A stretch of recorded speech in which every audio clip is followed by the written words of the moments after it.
3 का जो 9th-10th का पेपर हुआ था, ये पेपर हुआ था 21 जुलाई 2024 को।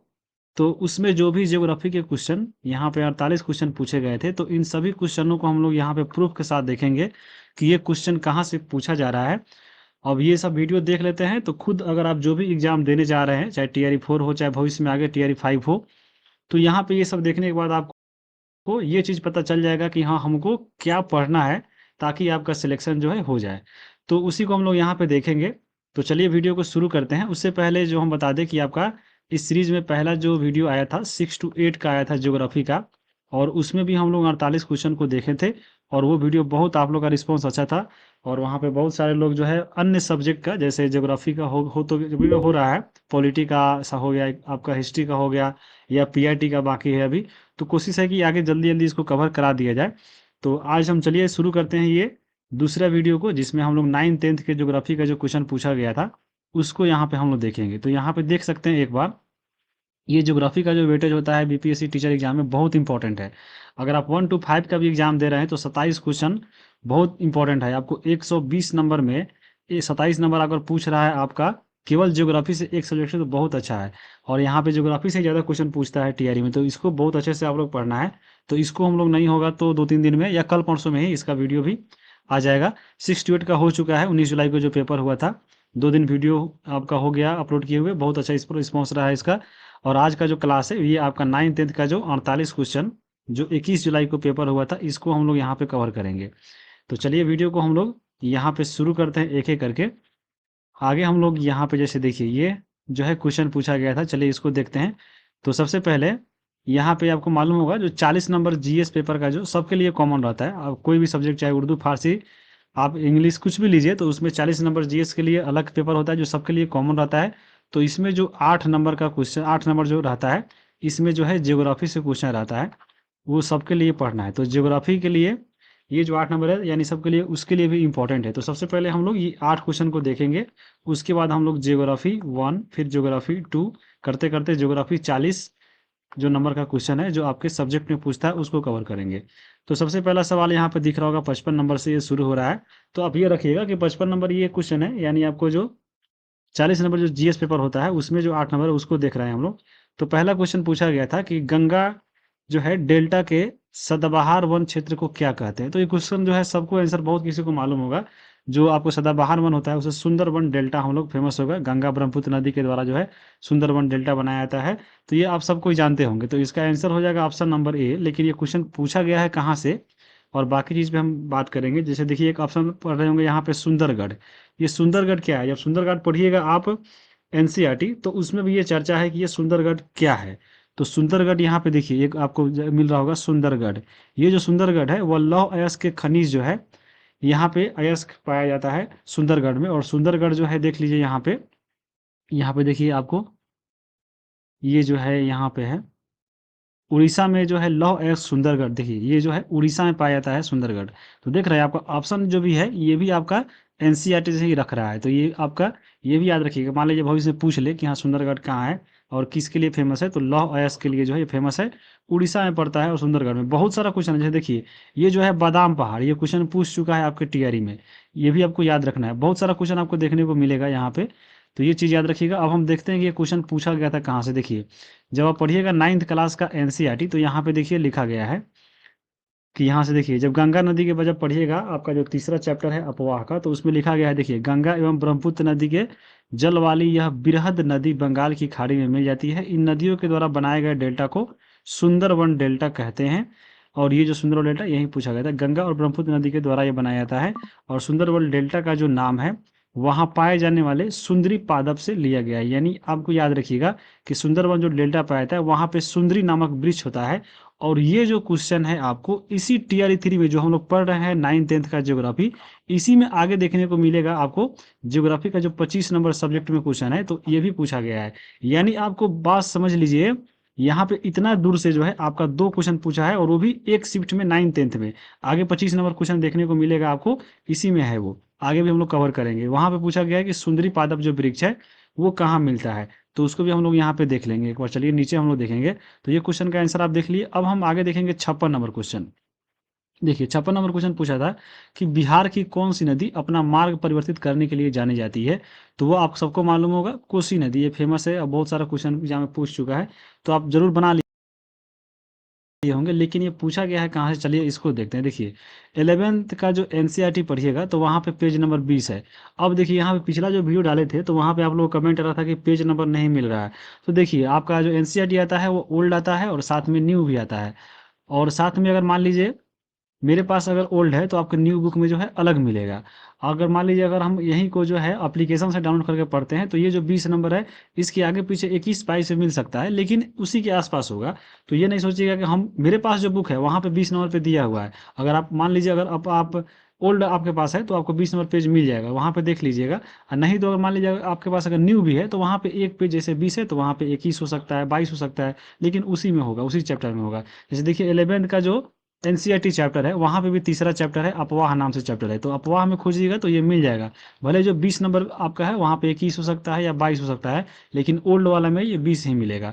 तो यहाँ पे देखिए बिहार का हम बात करें थे शोक के बारे में, तो देखिए बिहार का जो शोक है वो आपको कोसी नदी होती है और अपना मार्ग बदलने के लिए कुख्यात है। यह नदी पर्वतों के ऊपरी क्षेत्रों से भारी मात्रा में अवसाद लाकर मैदानी भागों में जमा करती है। इससे नदी का जो मार्ग है वह अवरुद्ध हो जाता है और परिणाम स्वरूप ये जो नदी है अपना मार्ग बदलने लगती है। यानी आपको जब नदियाँ जो अपना युवा अवस्था में होती है तो वहाँ से जो भी आपके मलबा लेके आती है तो मैदानी भागों में जब छोड़ती है तो वहाँ पे जाम लग जाता है और वहाँ से जो नदियाँ है अपना रास्ता ढूंढने के लिए रास्ता बदलने लगती है। इसलिए जो है यहाँ पे ये जाना जाता है कि हाँ, ये जो नदियाँ है मार्ग बदलने के लिए फिर आपका नाम जाना जाता है, जैसे कोसी नदी है। तो यही क्वेश्चन पूछा गया था, देखिए कि कौन सी नदी अपना मार्ग परिवर्तित करने के लिए जानी जाती है, तो यहाँ पे कोसी नदी इसका आंसर 56 का बी हो जाएगा।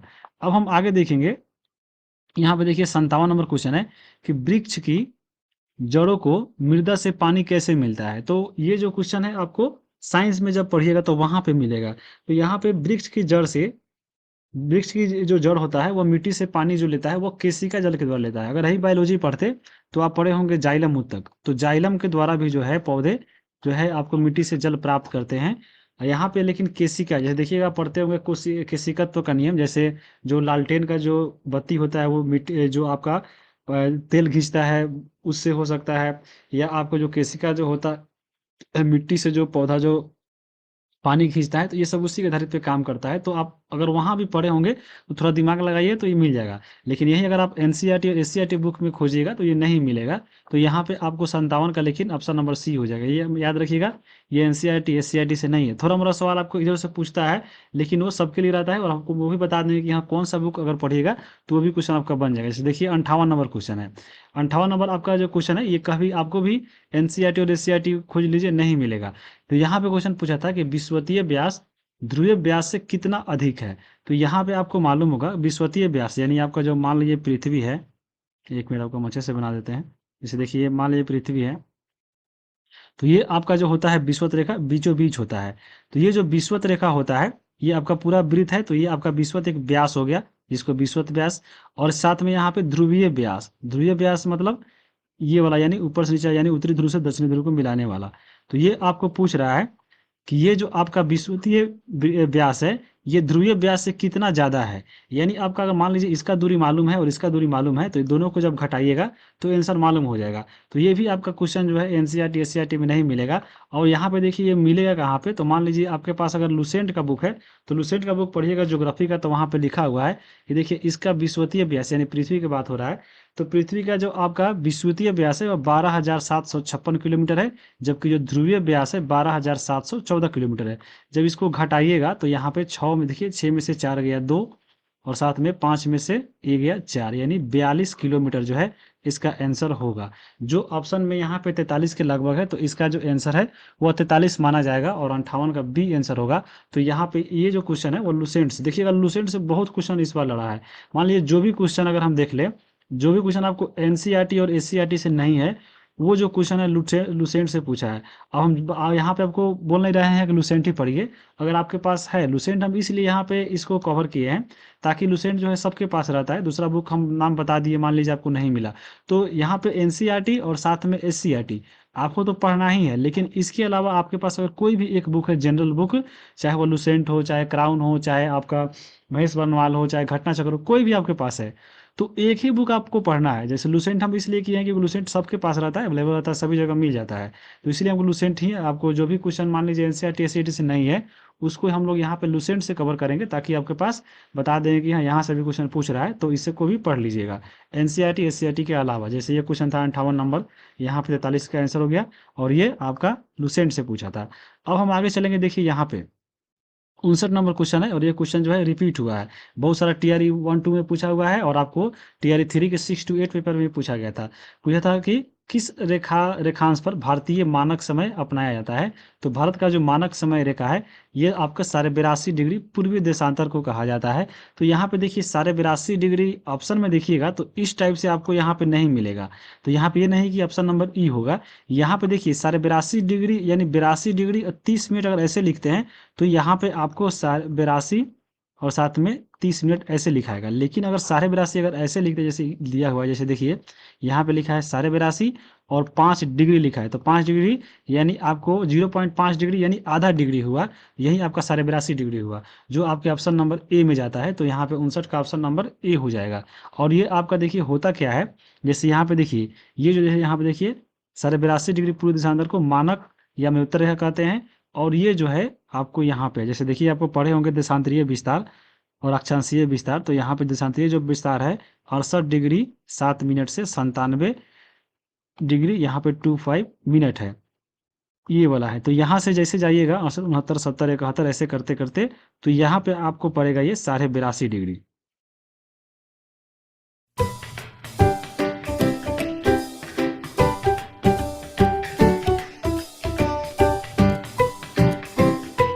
डिग्री ये आपका 82.5 डिग्री पड़ेगा। तो इसी के बारे में पूछा है। तो ये जो है आपको इसी को बोलते हैं मानक रेखा, यानी भारत के लिए समय रेखा है। और यहाँ पे ये जो है 5 राज्यों से होकर गुजरता है। और इसका आपको ट्रिक बताए थे जब हम लोग जो है 9th क्लास का एनसीईआरटी पढ़ रहे थे, वहाँ पे ट्रिक था छुआ, आपको याद होगा अगर। 5 राज्यों से गुजरता है, देखिए उत्तर प्रदेश, मध्य प्रदेश, छत्तीसगढ़, उसके बाद यहाँ पे आपका उड़ीसा, और यहाँ पे आंध्र प्रदेश। तो ये आपको याद रखिएगा, ये आपका उत्तर प्रदेश, मध्य प्रदेश, छत्तीसगढ़, उड़ीसा और आंध्र प्रदेश, ये 5 हो गया। और इसी राज्य से यहाँ पे गुजरता है। और ये तो होगा आपका मानक रेखा, समय रेखा। और यहाँ से गुजरता है आपका एक और रेखा, जिसको बोलते हैं हम लोग कौन सा, तो ये वाला बोलते हैं कर्क रेखा। तो ये हो गया कर्क रेखा 23.5 डिग्री। और ये आपका हो गया मानक समय रेखा। और ये दोनों जहाँ पे मिलता है वो कहाँ पे मिलता है, तो छत्तीसगढ़ में मिलता है, ये भी आपको याद रखिएगा। और ये भी पूछ सकता है, ये क्वेश्चन यहाँ से पूछा था बीपीएससी टीआरई में, कि ये जो आपका कर्क रेखा जो गुजरता है वो किस पठार से ज़्यादा गुजरता है। तो यहाँ पे आपका मालवा का पठार है, उससे ज़्यादा गुजरता है। एक और क्वेश्चन आपको मान लीजिए पूछा था टीआरई 1 में, कि कर्क रेखा और ये जो आपका मानक समय रेखा है, ये किस पठार से होकर गुजरता है। तो यहाँ पे आपको याद रखिएगा बघेलखंड से गुजरता है। तो ये भी आपको क्वेश्चन पूछा गया है। तो ये सब आपको याद रखिएगा थोड़ा थोड़ा। आपको ये सब चीज़ अब खोजिएगा कि हाँ बुक में तो नहीं मिलेगा, थोड़ा सा आपको अपना समझदारी दिखाना पड़ेगा, जैसे आपको समझना पड़ेगा किताब पढ़ते समय, तब आपको ये सब क्वेश्चन बन पाएगा। अब हम आगे देखेंगे, देखिए अगला क्वेश्चन। अगला जो क्वेश्चन है 60 नंबर, भारत में हरित क्रांति का श्रेय किसे जाता है। तो जब यहाँ पे हरित क्रांति की बात जब आती है, तो 12th का जब एनसीईआरटी पढ़िएगा पेज नंबर 36, तो वहाँ पे इसके बारे में दिया गया है, लेकिन इसका जो श्रेयकर्ता है उसका नाम नहीं दिया गया है, यहाँ पे हरित क्रांति के नाम के बारे में दिया गया है। तो ये भी आपका क्वेश्चन फेमस है। अगर कोई भी आप बुक पढ़िएगा इसके बारे में, तो आपका इसका आंसर मिल जाएगा। लुसेंट ही अगर पढ़िएगा तो लुसेंट में इसका आंसर दिया हुआ है, और बहुत कोई इसका जानता हुआ, ये आपका कॉमन क्वेश्चन है। तो यहाँ पे इसका आंसर हो जाएगा डॉक्टर MS स्वामीनाथन। ये आपका बहुत इंपॉर्टेंट है, याद रखिएगा। यहाँ पे देख रहे हैं डॉक्टर वी कुरियन, तो आपको श्वेत क्रांति के जो जनक माने जाते हैं, ये माने जाते हैं डॉक्टर वी कुरियन, याद रखिएगा। सुंदरलाल बहुगुणा जो है चिपको आंदोलन से संबंधित है, तो ये भी आपको याद रखिएगा। अब हम बात करते हैं देखिए हरित क्रांति की। तो हरित क्रांति जो है 1967 में यह शुरू हुआ था, और खास करके गेहूं और उसके बाद चावल के लिए फेमस था, याद रखिएगा। और यहाँ पे अगर हम विश्व स्तर पे बात करें सबसे पहले, तो यहाँ पे मैक्सिको में लाया गया था, फिलीपींस में। और उसके जो जन्मदाता थे वो किनको माना जाता है, नॉर्मन बोरलॉग को माना जाता है। तो नॉर्मन बोरलॉग अगर पूछे पूरे विश्व में, तो नॉर्मन बोरलॉग आपको इसको याद रख सकते हैं। अब भारत में इसके जन्मदाता कौन है, तो MS स्वामीनाथन है। देखिए अब आपके बुक में देखिए क्या लिखा हुआ था। यहाँ से तो मान लीजिए क्वेश्चन ये पूछ लिया, अब मान लीजिए आगे क्वेश्चन क्या पूछ सकता है, थोड़ा ये सब पढ़ लीजिएगा तब आपको आगे बनेगा। जैसे देखिए 1960 के दशक में जो है शुरू हुआ था, यानी 1900 जो है 67 में शुरू हुआ था। ये आपका एग्जैक्ट 1967 जो दिया है वो एससीईआरटी बुक में दिया हुआ है। जब पढ़िएगा एससीईआरटी बुक तो वहाँ पे यह दिया हुआ है। कृषि नामक चैप्टर है आपका, वहाँ पे 12th में भी है और साथ में आपको ये जो चैप्टर है 9th में भी होगा, तो 10th में आपका चैप्टर है ये। अब यहाँ पे देखिए 1960 के दशक में के मध्य में गेहूं यानी आपको मैक्सिको से और चावल जो है फिलीपींस की ये किस्म है वहां से यह लाई गई थी, जो अधिक उत्पादन देने वाली नई किस्म थी, कृषि के लिए उपलब्ध हुई और भारत ने इसका लाभ जो है उठाया। तो लाभ देखिए कैसे उठाया, यहाँ पे लाभ उठाने के लिए भारत ने क्या किया, देखिए इसमें जो है पैकेज प्रौद्योगिकी यानी टेक्नोलॉजी का उपयोग किया। कहाँ पे, तो पंजाब, हरियाणा, पश्चिम उत्तर प्रदेश और साथ में आंध्र प्रदेश, गुजरात। यहाँ पे आपको एक एक राज्य भी नाम याद रखना है। आपको सीधा पूछ सकता है कि हरित क्रांति का जो लाभ किस राज्य ने उठाया, यहाँ पे ये सब दे देगा और उसमें से एक ऑप्शन जो है इधर उधर दे देगा। तो यहाँ पे नाम भी आपको याद रखना है। बहुत सारा क्वेश्चन आपको वैसा हूबहू पूछा गया है बीपीएससी में, तो ये सब आपको याद रखना है। अब यहाँ पे देखिए प्रौद्योगिकी के लिए उसके साथ यहाँ पे रासायनिक खाद का भी इसमें प्रयोग किया गया था, उच्च यहाँ पे उत्पादकता के लिए। और यहाँ पे एक किस्म जो है HYV का अपनाया गया था। नई कृषि प्रौद्योगिकी की सफलता हेतु सिंचाई से निश्चित जल आपूर्ति पूर्व अपेक्षित थी। कृषि विकास की इस नीति से खदानों में उत्पादन में अभूतपूर्व वृद्धि हुई, जिसे हम लोग हरित क्रांति के नाम से जानते हैं। ये आपको यहाँ पे चीज याद रखिए, कौन से राज्य से, यहाँ पे कौन सा फसल। इसमें अगर मान लीजिए ये नहीं कि आपको पूछ ले कि हाँ हरित क्रांति किससे संबंधित है, तो ज्यादा करके आप मार देते हैं गेहूं और चावल से, या आपको केवल बीज से, क्योंकि यह आपका बीज ही दिया गया था इसका। लेकिन यहाँ पे याद रखिएगा प्रौद्योगिकी से, साथ में यहाँ पे सिंचाई सुविधा वाले क्षेत्रों से भी यह आपका इंपॉर्टेंट है, संबंधित है। ये आपको ऑप्शन वैसा ही देता है बीपीएससी, तो ये आपको याद रखिएगा। अब देखिए यहाँ पे देखिए हरित क्रांति ने कृषि में प्रयुक्त कृषि निवेश कौन कौन सा निवेश किया, तो उर्वरक दिया, कीटनाशक दवा दिया, कृषि यंत्र दिया और कृषि के आधारित उद्योगों तथा छोटे पैमानों के उद्योगों के विकास का प्रोत्साहन किया। तो एग्जाम में ऐसा ही पूछता है कि यहाँ पे आपका जो है हरित क्रांति कौन सा योगदान दिया, तो वहाँ पे उर्वरक भी रहेगा, कीटनाशक भी रहेगा, कृषि यंत्र भी रहेगा और बीज भी रहेगा। तो वहाँ पे आप जो आप जानते हैं बीज रहेगा तो बीज मार दीजिएगा, इन सबको छोड़ दीजिएगा, लेकिन ऑप्शन यहाँ पे एक से अधिक होगा। तो ये सब चीज आपको यहाँ पे याद रखिएगा। अब यहाँ पे देखिए हरित क्रांति का जो शुरुआत हुआ था, देखिए लेकिन भारत में हरित क्रांति देश के सिंचित भागों तक ही सीमित थी।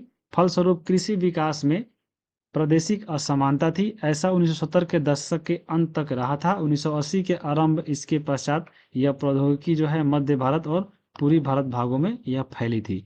ये आप चीज जो है हरित क्रांति याद रखिएगा आगे आने वाले एग्जाम के लिए। अब हम आगे चलेंगे, देखिए 61 नंबर क्वेश्चन। 61 नंबर क्वेश्चन जो है, भारत की सबसे ऊंची पर्वत श्रेणी क्या है, ये क्वेश्चन पूछा गया था। इजी क्वेश्चन था और आप सबको आंसर इसका सही बना के आए होंगे। तो इसका जो आंसर होगा वह आपका होगा K2। ये जो है भारत की सबसे ऊंची चोटी है, लेकिन अगर भारत में पूछे तो यहाँ पे आंसर आपका कंचनजंगा हो जाएगा, क्योंकि ये जो K2 है वो आपको K2 का भाग है और ये जो पड़ता है आपके ट्रांस हिमालय में पड़ता होगा, मालूम होगा। ट्रांस हिमालय में ही आपका कौन कौन सा होता है, आपका काराकोरम है, यानी जिसको K2 बोलते हैं, और इसी का ये भाग है काराकोरम। उसके बाद यहाँ पे लद्दाख श्रेणी, उसके बाद ये जास्कर। ये जो तीन पड़ता है आपको ट्रांस में पड़ता है। तो ये तीनों का जो ऊपर वाला भाग है काराकोरम, इसी में पड़ता है ये K2। और K2 की जो ऊंचाई है यहाँ पे आप देख सकते हैं आगे, ये का जो ऊंचाई इसका है 8611 मीटर है, याद रखिएगा। और ये पड़ता कहाँ पे है, तो ये पीओके में पड़ता है, यानी जो आपके पीओके जो क्षेत्र है भारत पाकिस्तान के जो सीमा पे जो विवादित क्षेत्र है, ये इसी के अंदर पड़ता है, इसलिए इसको बोला जाता है कि ये भारत की सबसे ऊंची चोटी है। लेकिन अगर यही क्वेश्चन पूछ ले कि भारत में, यानी भारत में स्थित, यानी भारत के क्षेत्रीय सीमा के अंदर जो है सबसे ऊंची चोटी कौन है, तो वो आपको कंचनजंगा है, क्योंकि ये आपको भारत के सिक्किम में पड़ता है, भारत नेपाल के बॉर्डर पे ही है सिक्किम में। तो यहाँ पे इस स्थिति में आंसर जो है आपका कंचनजंगा होता। लेकिन यहाँ पे जो है K2 इसका आंसर होगा सही। तो यहाँ पे 61 का जो है C इसका आंसर होगा। और यहाँ पे जो आपका एवरेस्ट देख रहे हैं, तो ये आपको विश्व की सबसे ऊंची चोटी है, और ये जो K2 जो है विश्व की दूसरी नंबर की सबसे ऊंची चोटी है, और ये एवरेस्ट जो है आपको पहले नंबर की ऊंची चोटी है। यहाँ पे इसका जो ऊंचाई है 8848 मीटर है, जबकि यहाँ पे जो दूसरी जो ऊंची चोटी है विश्व की, इसका जो है 8611 मीटर है। तो ये आपको दोनों की याद रखिएगा। और कंचनजंगा की अगर हम बात करें तो इसका जो आपका ऊंचाई है 8598 मीटर है। एनसीईआरटी में दिया गया है, यहाँ पे आप देख सकते हैं। ये चीज़ें आपको याद रखना है। अब हम यहाँ पे बात करें, आंसर तो हो गया आपका 61 का सी। अब यहाँ पे देखिए हिमालय के कुछ शिखर दिए हुए थे कहाँ पे, तो 9th क्लास का जब पढ़िएगा एनसीईआरटी पेज नंबर 8, या आपको 9th क्लास के एससीईआरटी पढ़िएगा पेज नंबर 19, तो यहाँ पे वह दिया है जो दूसरा चैप्टर है उसमें दिया हुआ है। जैसे देखिए यहाँ पे सब दिया हुआ है, आपको एग्जैक्ट याद भी रखना चाहिए और सबका यहाँ पे ऊंचाई भी याद रखना चाहिए, क्या पता कब पूछ ले। तो यहाँ पे देखिए जो माउंट एवरेस्ट है नेपाल में है 8848 मीटर, और ये विश्व की सबसे ऊंची चोटी है। नेपाल में जो है इसको सागर माथा के नाम से जाना जाता है। और ये सागर माथा वाला जो क्वेश्चन है यही आपको 9th 10th में इसी में यानी इसी जो है शिफ्ट में पूछा था, आगे देखने को क्वेश्चन वो मिलेगा। तो यहाँ पे बहुत सारा क्वेश्चन है जो आपको एक पेज से आपका 2-3 से क्वेश्चन पूछ लिया है, तो ये भी आपको याद रखिएगा। अब देखिए कंचन, यही आपका कंचनजंगा है जो भारत में स्थित है और 8598 मीटर है। उसके बाद यहाँ पे देखिए नेपाल में जो है मकालू धौलागिरी है, ये सब आप देख लीजिएगा। यहाँ पे देखिए भारत में जो है नंगा पर्वत पड़ता है ये। उसके बाद देखिए भारत में नंदा देवी, यह उत्तराखंड में पड़ता है। ये भी आपका कामेट उत्तराखंड में, नामचा बरवा, ये सब आपको जो है भारत में मिलता है। ये चीज़ आपको याद रखिएगा। अब हम आगे चलेंगे। अगला क्वेश्चन है 62 नंबर की, भारतीय उपमहाद्वीप पूर्व में मूलतः एक भाग था। तो ये इसका जो आंसर हो जाएगा वो आपको गोंडवाना लैंड का भाग था। जब 9th क्लास का आप सेकेंड चैप्टर जो एससीईआरटी पढ़िएगा तो यहाँ पर यह जो है दिया गया है साफ शब्दों में। यहाँ पे 9th क्लास का यही अगर एनसीईआरटी पढ़िएगा तो वहाँ पे यह क्वेश्चन देखने को नहीं मिलेगा। ये जो क्वेश्चन देखने को मिलेगा आपको एससीईआरटी में, जब 9th क्लास का पेज नंबर 2 खोलिएगा तो यहाँ पे देखिए आपका सेम जो है यहाँ पे लिखा गया है कि भारतीय उपमहाद्वीप पूर्व में यानी पहले यह किसका भाग था, तो गोंडवाना लैंड का भाग था। आपको यहाँ पे थोड़ा सा अगर नहीं मालूम है तो देख लीजिए। जैसे देखिए पूर्व में भूमंडल पर केवल एक ही भूखंड था, यानी जो पृथ्वी पर जो आप देख रहे हैं वह पहले पूरा एक ही भूखंड था। ये जो है बीच में टूट गया था। तो जब ये टूटा तो 2 भागों में बट गया था, यानी जब बीच में ये टूटा तो यहाँ पे ये 2 भाग में बट गया, ये पहला भाग और ये दूसरा भाग। तो यहाँ पे इसको जो ऊपर वाला भाग था इसको हम लोग बोलते थे अंगारा लैंड, और जो नीचे वाला भाग था इसको बोलते थे आपको यहाँ पे गोंडवाना लैंड। मैं 2 महीने से जॉब ढूंढ रहा था। मेरा एक दोस्त ने वर्क इंडिया ऐप के बारे में बताया। जैसे ही मैं वर्क इंडिया ऐप डाउनलोड करके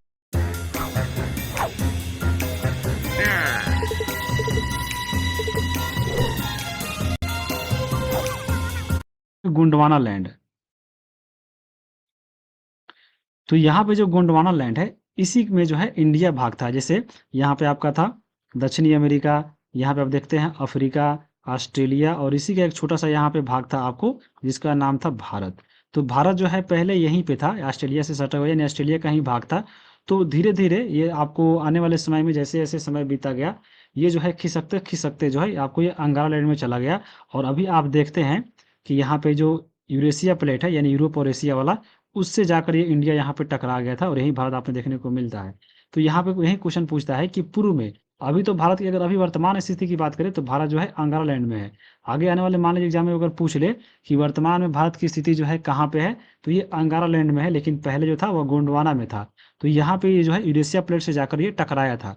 तो टकराया था और किस काल में टकराया था ये भी क्वेश्चन पूछ सकता है, जिसको आगे हम लोग इसमें देखेंगे। जैसे देखिए इसके उत्तरी भाग को अंगारा लैंड जबकि दक्षिणी भाग को जो है गोंडवाना लैंड कहा जाता था। इसके मध्य भाग में यानी जो ये जो टकराया बीच में, इसके मध्य भाग में ये जो टकराया वहां पे एक पहले सागर हुआ करता जिसका नाम था तेती सागर, और यही जो तेती सागर है आगे चलकर हिमालय पर्वत बना था। जैसे आप इसको देखते हैं अभी हिमालय, वहां पहले एक सागर था जिसका नाम था तेती सागर। तो यहाँ पे ये आप समझ लिए और इसका आंसर जो है गोंडवाना लैंड हो गया। तो ये देखिए ये सब कितना दिन पहले की बात है। देखिए भारत जो है 20 करोड़ वर्ष पहले जो है सुदूर दक्षिण में था, यानी दक्षिण में, यानी गोंडवाना का भाग था, यानी गोंडवाना लैंड का भाग था। इसी गोंडवाना लैंड में देखिए भारत, ऑस्ट्रेलिया, अफ्रीका, दक्षिण अमेरिका क्षेत्र शामिल थे। यहाँ पे देखिए संवहनीय धाराओं ने भूप्रपट्टी को अनेक टुकड़ों में विभाजित किया, यानी ये जो पहले एक जगह था इसको किसके धाराओं की वजह से, तो संवहनीय धारा की वजह से यह अलग हुआ।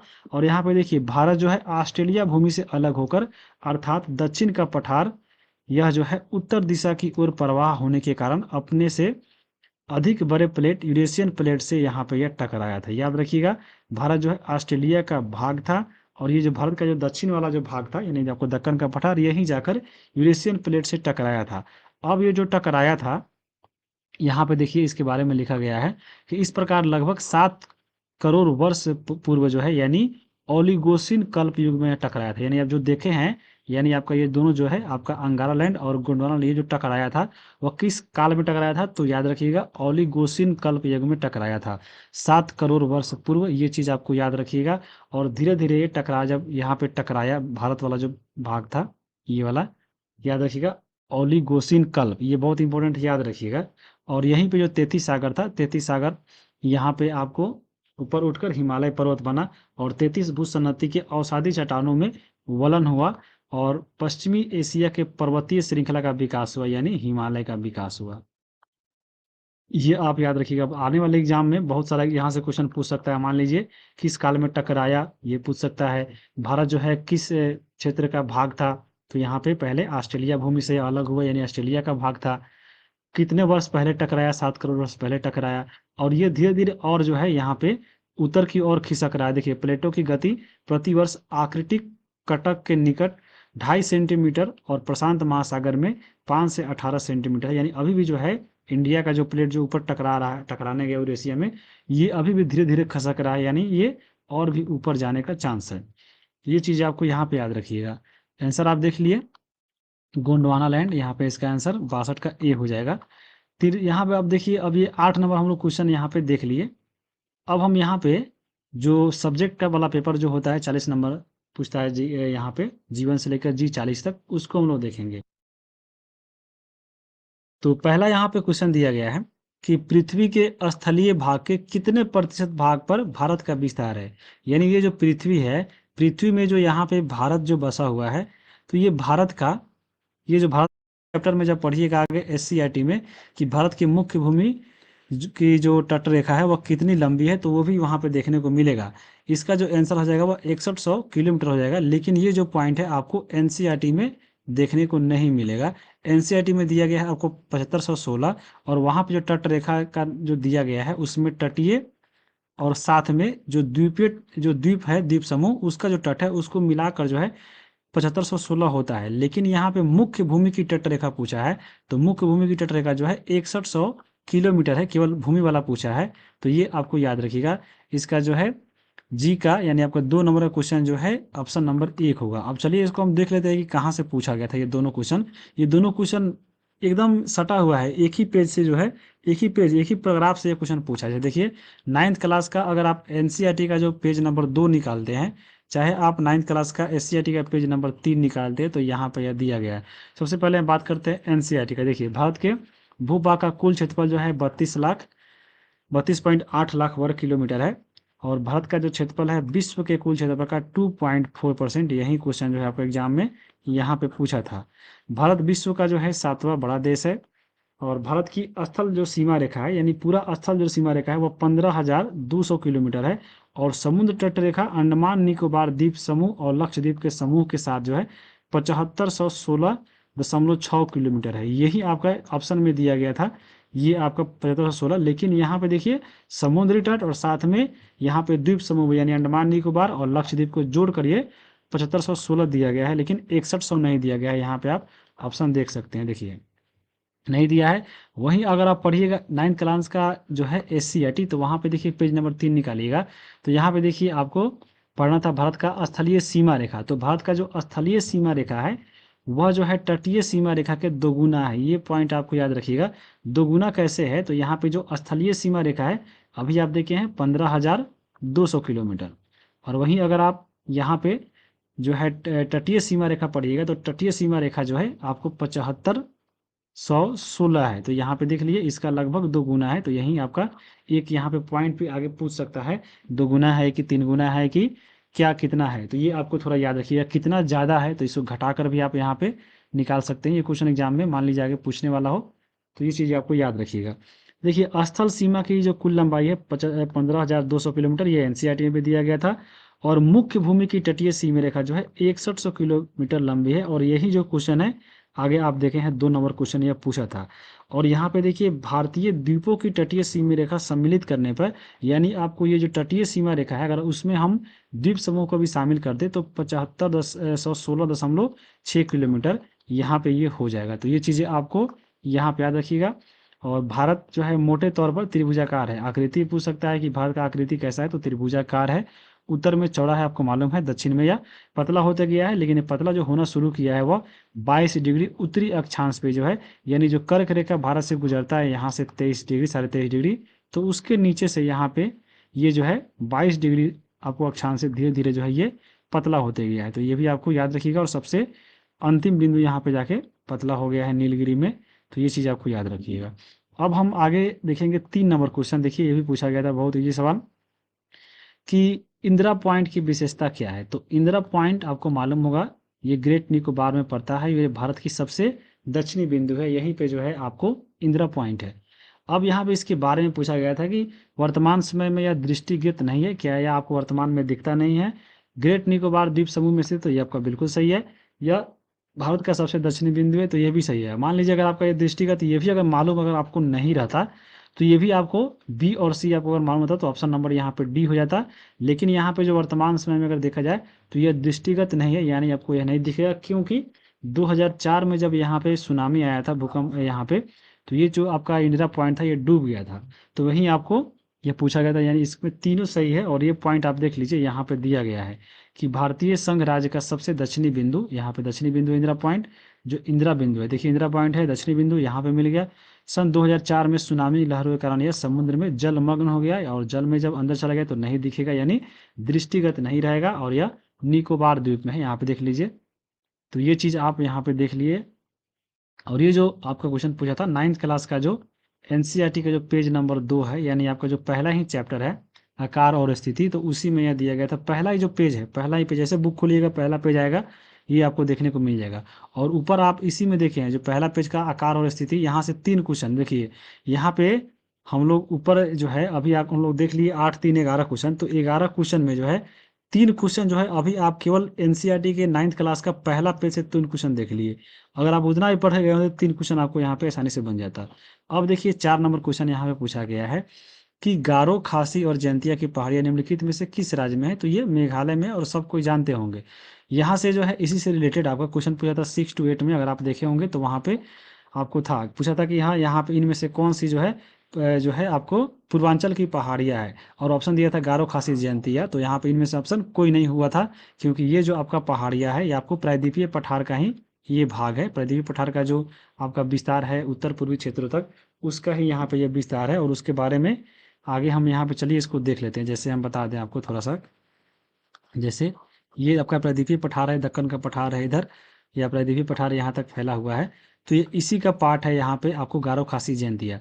जब यहाँ पे यहाँ के बीच में जाइएगा तो मान लीजिए ये आपका ये छोटा नागपुर पठार है, छोटा नागपुर। और यहाँ पे जो है आपका ये आपका मेघालय का पठार है, जिसमें जो है गारो, खासी, जयंतिया है। तो ये जो विस्तार यहाँ तक आप देख रहे हैं ये आपको प्रायद्वीपीय का ही भाग है। यहाँ पे आपको इसके बीच में जो है एक गैप पड़ता है, और उस गैप का जो नाम है वह है मालदा गैप। और एक चीज़ आपको पढ़ना है 11th 12th के एनसीईआरटी में, 11th का जो एनसीईआरटी पढ़िएगा तो वहाँ पे पढ़ना है कौन सा भ्रंश घाटी इसको अलग करता है। ये आपको मालदा गैप जो है ये अलग करता है दोनों को। ये चीज़ें आपको यहाँ पे याद रखिएगा, क्योंकि यहाँ से देखिएगा यहाँ पे गंगा नदी आता है और उधर से आपका ब्रह्मपुत्र नदी आता है। तो दोनों मिलकर यहाँ पे जो है अपने द्वारा लाए गए जो भी आपके मिट्टी है इसको ढक दिया है। तो ये इसके अंदर ढक गया है, इसलिए ये दोनों यहाँ पे अलग हो गया है। तो ये आपको गारो, खासी, जयंतिया मेघालय का भाग है, याद रखिएगा। लेकिन ये दक्कन के पठार का यानी प्रायद्वीपीय पठार का ही ये हिस्सा है। तो यहाँ पे इसका जो आंसर है 4 का सी हो गया। और ये जो क्वेश्चन पूछा गया था 11 का जो एनसीईआरटी पढ़िएगा पेज नंबर 13, तो यहाँ पे देखिए सीधा लिखा हुआ है कि देखिए मेघालय के पठार को 3 भागों में बांटा गया है, गारो पहाड़ियाँ, खासी पहाड़ियाँ और यहाँ पे जयंती पहाड़ियाँ। और बाकी चीज़ आपको हम जो बताए हैं यहाँ पे देखिए उत्तर पूर्व पठार, ये जो उत्तर पूर्व पठार है या आपको प्रायद्वीपीय पठार का ही एक विस्तारित भाग है। ये आपको यहाँ पे याद रखिएगा। हिमालय की उत्पत्ति के समय जो है यह इंडियन प्लेट के उत्तर पूर्व खिसकने के कारण यह आपको अलग हो गया था। जैसे राजमहल की पहाड़ियाँ और मेघालय के पठार के बीच में भ्रंश घाटी, राजमहल की पहाड़ियाँ जो है ये आपको छोटा नागपुर पठार में ही पड़ता है। यहाँ पे छोटा नागपुर है और यहाँ पे जो है यहाँ पे मेघालय का पठार है, ये आपको राजमहल है, लिख देते हैं राजमहल, और ये जो है आपका मेघालय का पठार है जहाँ पे गारो खासी जयंतिया है। और इसी के बीच में देखिए भ्रंश घाटी जो है बनने से अलग हो गया है, बाद में यह नदी के द्वारा जमा किए गए जलोढ़ पाट के द्वारा पाट दिया गया है। यानी आपको इधर से जो जाता है आपको गंगा नदी, और इधर से जो आता है आपका कौन सा, तो ब्रह्मपुत्र नदी, ये दोनों मिलकर जो है यहाँ पे इसके बीच में जो है यहाँ पे मिट्टी से पाट दिया, यानी इसको ढक दिया है, और इसी का जो नाम है यहाँ पे मालदा गैप है। देखिए यहाँ पे लिखा हो गया, आज मेघालय और कार्बी एंगलोंग पठार इसी कारण जो है मुख्य प्रायद्वीपीय पठार से अलग है। यानी ये जो आप पठार देख रहे हैं यहाँ पे एक देखिए मेघालय, ये आपका मेघालय में गारो खासी जयंतिया, और ये कार्बी जो एंगलोंग है वो आपके असम में पड़ता है।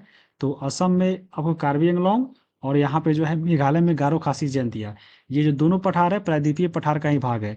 मान लीजिए आपके एग्जाम में पूछ ले कि प्रायद्वीपीय पठार का इनमें से कौन कौन भाग है, और ऑप्शन वहाँ पे दे दे आपका मेघालय का पठार, और दे दे आपको कार्बी एंगलोंग का पठार, या आपको ये इनमें से या इनमें से एक से अधिक, या इनमें से कोई नहीं, तो वहाँ पे एक से अधिक होगा कि अगर आपको नहीं मालूम है कार्बी एंगलोंग तो यहाँ पे एक मार दीजिएगा मेघालय वाला, आप गलत करके चले जाइएगा। तो यहाँ पे याद रखिएगा, ये जो है कार्बी एंगलोंग ये आपके असम में पड़ता है, और ये प्रायद्वीपीय पठार का ही भाग है, ये आपको याद रखना है। अब यहाँ पे देखिए ये 3 भाग देख लिए गारो खासी जयंतिया, तो ये चीज़ आपको समझ में आ गया होगा। ये बहुत क्वेश्चन इसमें पूछता है। जैसे देखिए यहाँ पे दिया भी है कि असम की कार्बी एंगलोंग पहाड़ियाँ